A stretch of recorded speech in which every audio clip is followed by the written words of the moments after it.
Bonjour et bienvenue dans une nouvelle vidéo. Alors aujourd'hui ce sera la deuxième vidéo sur le filon, comment faire quand on arrive aux États-Unis et qu'on a des démarches à faire pour être payé avec un visa J1 comme ça a été pour ma part, car du moment où on arrive et du moment où on a la première paye, il se passe quand même un laps de temps assez important, enfin plus important qu'il ne peut se passer en France, surtout qu'on arrive de l'étranger et du coup c'est un peu plus compliqué. Donc je vais vous parler des démarches à faire, des papiers à récupérer pour pouvoir bénéficier de sa première paye, et je parle du coup en connaissance de cause pour le visa J1 et dans le cadre où j'ai fait un stage dans mon master 2. Donc c'est parti. On va commencer et on va retourner un tout petit peu en arrière. Donc vous avez fait vos démarches pour avoir votre visa et vous avez eu votre visa. Donc la première chose à faire, c'est qu'il va falloir faire une copie, un scan et l'envoyer à la personne qui vous l'a demandé. Donc généralement ceux qui vous permettent de faire les démarches aux États-Unis vous demandent de vous envoyer le visa une fois que vous l'avez. Et la personne qui s'était occupée de m'aider pour mon visa, c'était cette personne qui m'avait envoyé aussi plein de documents qu'il allait falloir que je remplisse pour pouvoir enclencher ma paye et le fait que je sois employée. Car comme je faisais mon stage dans une fac, du coup j'étais employée par la fac. Donc elle m'a envoyé quelques petits documents. Donc, certains de ces documents sont surtout basés sur la Floride et sur l'employeur entre guillemets qui m'employait. Mais je pense que c'est le même genre de papier que vous allez devoir remplir. Donc ce que je vous conseille, moi c'est ce que j'ai fait, c'est de tout imprimer, de rien remplir parce que c'est très chiant à remplir. Et moi c'est ce que j'ai fait, c'est que j'ai tout imprimé, j'ai tout mis dans une pochette. Et une fois arrivé aux États-Unis, vous allez voir la personne, de toute façon il faut lui rendre signer à la personne qui vous les a envoyés. Moi j'ai été le deuxième jour, enfin pas exactement le deuxième jour, c'est-à-dire que je suis partie le 27 janvier, je suis arrivée le 27 janvier très tard là-bas, le 28 j'ai été m'aménager, j'ai fait d'autres choses, mais j'ai été le 29, dès le 29 janvier j'étais à la fac pour régler tous ces papiers parce qu'il fallait aussi que je fasse autre chose vis-à-vis du centre international de la fac. Donc j'ai été voir cette personne avec tous mes papiers et elle m'a aidé à les remplir. Elle a pris son temps, elle m'a dit voilà, faut remplir comme ça, comme ça, comme ça. Donc les papiers qu'il faut remplir, je vais vous donner leur nom. Donc il y a tout d'abord le Florida Retirement System, donc je pense que c'est pour la retraite, mais bon, là je comptais pas, j'avais pas un visa assez long pour faire ma retraite, mais il y a quand même des trucs à remplir, donc voilà. Il y a le Direct Deposit Authorization qu'il faut donner, donc ça c'est un papier qu'il faut récupérer une fois que vous avez ouvert votre compte en banque. Donc pour faire suite à la vidéo de la dernière fois, quand j'ai ouvert mon compte en banque, je leur ai demandé ça parce que je savais que c'est en lien avec la banque. Et ce papier, c'est comme un RIB, ça vous permet de donner donc à la fac et c'est comme ça qu'ils vont vous faire vos virements. Donc vous demandez un Direct Deposit Authorization et comme ça l'employeur va pouvoir vous faire un virement directement sur votre compte en banque. Il y a le Foreign National Tax Information Form, donc ça c'est pour les taxes. Il y a le I9, donc c'est pour l'emploiement, donc Employment Eligibility Verification. Il y a un document aussi que j'ai rempli pour la fac de Floride, je ne me souviens plus exactement. Là, il y a le Employee Acknowledgement for Notice of Marketplace. Voilà. Et il y a il y a encore deux choses. Il y a le OPS Application, donc Employment Application. Donc OPS c'était mon statut. Alors il n'y a pas de CDD, CDI là-bas, mais moi j'étais OPS. Donc c'est un peu un job, mais qui est pas définitif quoi, entre guillemets. Je sais pas du tout comment expliquer, c'est là-bas, ils appellent ça OPS. Donc pour eux j'étais pas en stage, en fait j'étais tout simplement employée. Et il y a le Disabled Individuals, donc ça c'est pour se faire, pour savoir si vous avez un handicap ou quoi que ce soit. Et ce qui est assez rigolo, c'est-à-dire que dans pas mal des papiers ils demandent la race, alors qu'en France on n'a pas du tout ce genre de questions. Voilà, faut marquer si vous venez d'Asie, si vous êtes africain, si vous êtes européen, ils demandent la race et c'est assez bizarre je trouve. Donc voilà, moi j'ai été le 29 janvier, donc genre 2 jours après être arrivée, pour remplir tous ces papiers et elle m'a dit que là il me fallait une carte de Social Security. Et là, les paniques commencent. Donc la Social Security Number, c'est un numéro que vous devez absolument avoir pour travailler aux États-Unis. Et l'avantage entre guillemets, c'est que c'est une carte que j'ai et que j'aurai à vie. Donc si je retourne aux États-Unis travailler, ce sera toujours le même numéro. Donc pour l'avoir, il faut à aller au Social Security Administration, voilà, de votre ville.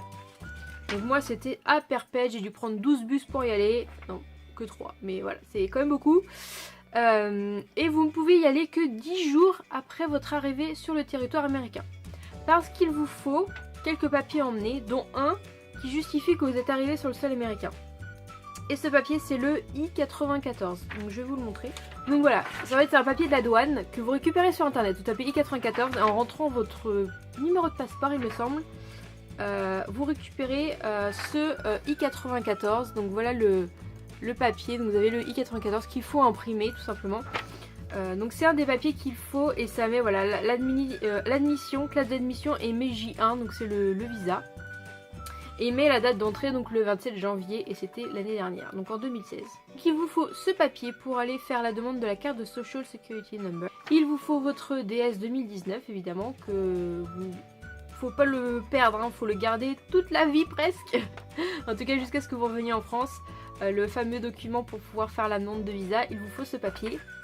Il vous faut votre visa avec votre passeport, de toute façon les deux sont ensemble. Il vous faut également le papier que vous envoie l'administration dans laquelle vous êtes employé. Donc ils appellent ça, je sais plus comment ça s'appelle, Employment Offer Letter. Donc ça met que vous allez bien être employé par tel endroit. Donc moi il y avait même la paye, ce genre de choses.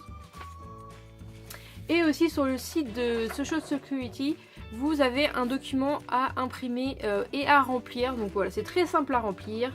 Si jamais vous avez un souci pareil, vous pouvez le remplir sur place, je pense, avec la personne. Moi je l'avais déjà rempli avant parce que c'était vraiment pas compliqué. Le nom, là où vous êtes né, votre sexe, le nom de vos parents, voilà, votre adresse, tout ça. Voilà, c'est pas compliqué du tout. Faut juste le remplir et le ramener. Donc une fois que vous êtes là-bas, généralement il y a du monde, moi c'était mon cas, il y avait du monde. Donc vous allez à un guichet et vous retirez un petit papier comme un petit ticket à la boucherie ou je ne sais pas quoi. Et vous attendez qu'on appelle votre numéro tout simplement. Donc là vous donnez tous les papiers et ils vont faire rentrer dans leur petite machine. Si comme moi ça se passe pas bien, enfin ça s'est bien passé mais il y a un petit souci au niveau de mon nom. C'est-à-dire que en France on a 3 prénoms, enfin, généralement moi j'ai 3 prénoms, mon prénom principal et j'ai 2 autres prénoms.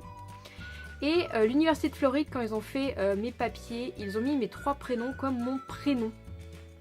Donc c'est un petit peu compliqué les choses que l'office où j'étais pour le security, la Social Security Card, ils n'ont pas réussi à rentrer les 3 prénoms, ce qui fait qu'ils devaient faire un changement. Et pour faire ce changement, il fallait faire des vérifications de documents et c'est pour ça que je n'ai pas eu ma carte tout de suite. Donc j'explique. Donc j'étais donc à le bureau et ils m'ont donné donc un premier papier qui disait que j'ai fait ma demande donc le 8 février, donc tout de suite 10 jours après être arrivée. Et que avant d'avoir ma carte, il fallait qu'il fasse des vérifications de documents. Donc voilà, c'était pas très pratique avant de recevoir ma carte. Donc ça c'est un papier que j'ai eu le 8 février. Le 20 février, j'ai reçu un deuxième courrier par la poste. Et ce courrier me disait que les documents avaient été vérifiés, que j'avais bien demandé donc ma carte le 8 février. Et que j'allais sûrement recevoir ma carte sous 2 semaines. Donc ça c'était le 20 février et à ma grande surprise, 2 jours plus tard, j'avais le sésame dans ma boîte aux lettres. Donc je vous montre sous quelle forme ça arrive. Donc ça arrive comme ça et il y a la carte qui va là. Donc je cache le numéro, on sait jamais, ça pourrait être utilisé. Donc voilà à quoi ça ressemble, c'est marqué Social Security. Donc il y a mon nom, j'ai signé et voilà il y a le numéro qui est là où je cache. Mais voilà, ça arrive comme ça, il faut le détacher. Et quand vous avez ça, ça va un petit peu plus vite. Donc moi ça m'a pris un mois. Un peu moins d'un mois. Je sais plus, enfin bref, du coup j'étais le 8 février, je l'ai reçu le 22, donc ça va. Sachant que j'avais commencé mon stage le 1er février. Donc je suis retournée au bureau, j'avais fait tous mes papiers de taxes, tout ça, pour scanner cette carte. Donc là, il a fallu que la personne envoie tous les documents au service de taxes de la fac, tout simplement, pour mettre en place parce que j'étais peut-être pas embauchée officiellement entre guillemets, j'avais commencé mon stage mais j'étais pas embauchée officiellement, ils attendaient tous ces papiers pour que je sois embauchée officiellement. Donc là c'était pour la mise en route de l'embauchement si je peux dire.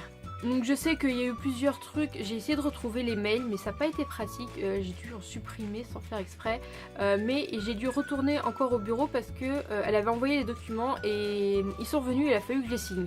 Donc une fois qu'ils étaient signés, ils ont été renvoyés.